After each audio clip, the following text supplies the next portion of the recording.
This is Gene Montrastelli, and welcome to the Tapping Q&A podcast recorded live to tape from Williamsburg in Brooklyn. This is episode 479, originally aired September 16th, 2020.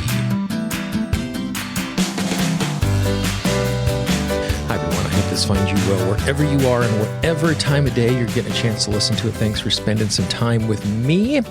Every single week, we answer the most common and uncommon questions about tapping and EFT, so you can move from the basic recipe to mastering the art of delivery. You will learn how to find root causes faster, clear issues quicker, and have longer lasting results. Today, I wanted to share with you something that came up in the Mastering the Art of Delivery classes that I've been teaching over the last 4 weeks. And this is for those moments in which you're tapping on an issue and you have it mostly cleared, but there's still something that's hanging around. And the time that this comes up is when we're tapping on an issue, and if you're using a SUD scale, the subjective units of distress scale, and you're rating something from 0 to 10, oftentimes when we get an issue down to a 2 or less, it can be really difficult to tap on because there are no words left. And oftentimes when something is that small, we don't recognize that it is there.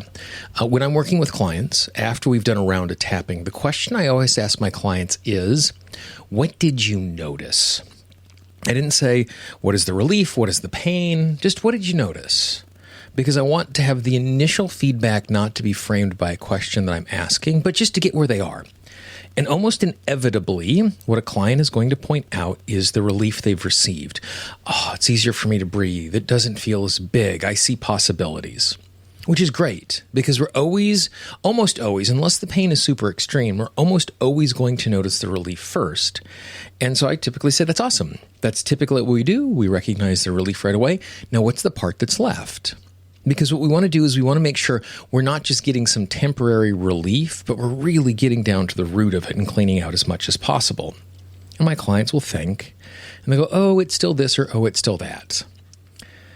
But when it gets really small, when it's down to that level of 2 or less, it can be hard to give vocabulary. Well, I can see it on their face. Like there's something still there, but they don't know quite how to describe it.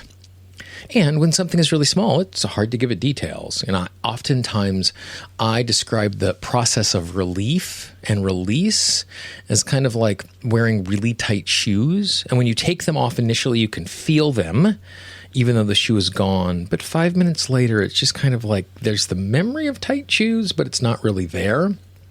But in this case, if there's something that is still hanging around, we want to make sure we get it. So this is the tool. This is the technique that I use when we get to something that is a 2 or less or just feels like a shadow.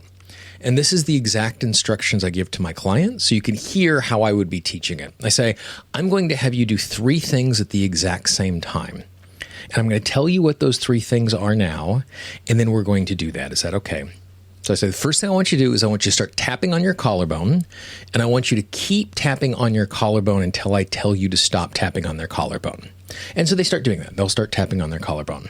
They go, great. Second, the entire time we do this procedure, I want you to tune in as much as you can to the part that is still hanging around, that little shadow of a bit that's there. And I see them nod at me. I'm like, great. Now what I want you to do, first I want you to hold your head perfectly still with your eyes open, and I want you to roll your eyes from floor to ceiling, kind of like you're watching a helium balloon rise to the ceiling, but I want you to keep your head perfectly still and your eyes open. Do that for me 3 times.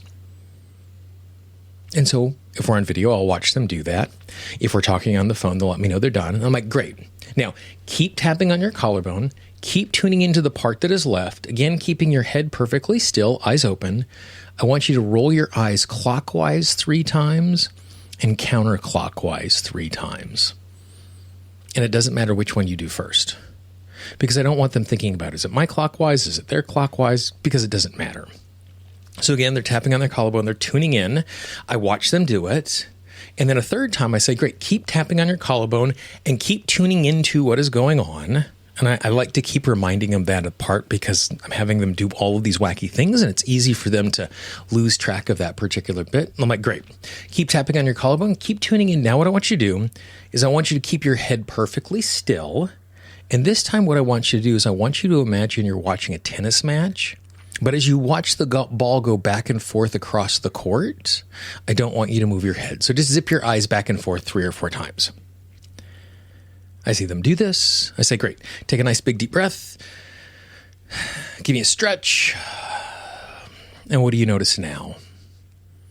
And in almost every case, after doing that quick little protocol, whatever is left has evaporated. There's not even a little hint of something that's there. Now, sometimes when that happens, when we clear that last little hint, all of a sudden they have clarity and they see the next problem or the next issue that might be related or might not that we need to tap on. But for the issue that we were working on, it just evaporates and goes away. And to be honest, I am not exactly sure how I got to be doing this and how I started adding that. Like I might have heard it from someone along the way. I've been doing this for well over a decade, and I'm a big fan of giving credit when credit is due. So if you've heard someone else teaching this, please let me know. I'd like to hear maybe where the root cause of this is. But I have found it to be a super, super, super effective way of dealing with that last little bit and just kind of sealing the work. And so when you're tapping on something and you have it really low, this is a great thing to do. Or this can be a perfect little thing that you use to just kind of seal up a tapping session that you're doing before you go about your day. And again, I mean, the instructions I gave you took you 45 seconds. Without instructions, you could do it in 15 or 20. It's not a difficult little procedure. So it's worth just tacking on this little thing to make it easier for you to make sure that you're really clearing things all the way out to make your tapping round even more successful. So give that a try. And please let me know what that experience is like for you, giving that a try. Like, even though we've had relief, we do this thing, I can actually see even a little bigger smile and more relief in my clients. And I'd love to know if you have that experience as well. If you know someone in your life, a fellow tapper, who might find this particular little technique useful, please pass it along. Don't spam your inbox and send it to everybody in the world. But if there's 1 or 2 people who you know who could add this to their tapping routine, please be my ambassador. The easiest way for people to find a new piece of content is from the recommendation of a friend. And so it would be the highest compliment you could pay me and my work. If you haven't done so, make sure you sign up for our 10-part guide for eliminating self-sabotage. All you need to do is go to tappingqa.com, click on the big blue button, and you can take care of that. We'll start sending it to you free. Every single day, you'll get another part. Easy to use tools, techniques, videos, tapping scripts, but it's in little bite-sized chunks, so it's easy for you to implement a little bit every single day, and 10 days later, you're going to see a huge difference. Also, subscribe to the podcast. Remember, in podcasting parlance, subscribe is always free. You can find the podcast in Google Podcast, Apple Podcasts, Stitcher, Pandora, Spotify, anywhere you find audio. Just search Tapping Q&A, click the subscribe, click the follow button. What that does is that means when new episodes come out, you're notified so you don't miss any of the goodness every single week. Questions or comments can always be directed to me, Gene, Gene, at Tapping Q&A. For the Tapping Q&A podcast, this is Gene Montrastelli. I hope you have a great day, and I will talk to you real soon. Bye-bye. The Tapping Q&A podcast is copyright Gene Montrastelli Tapping Q&A. All views expressed by guests are those of the guests and not necessarily of Gene Montrastelli and Tapping Q&A.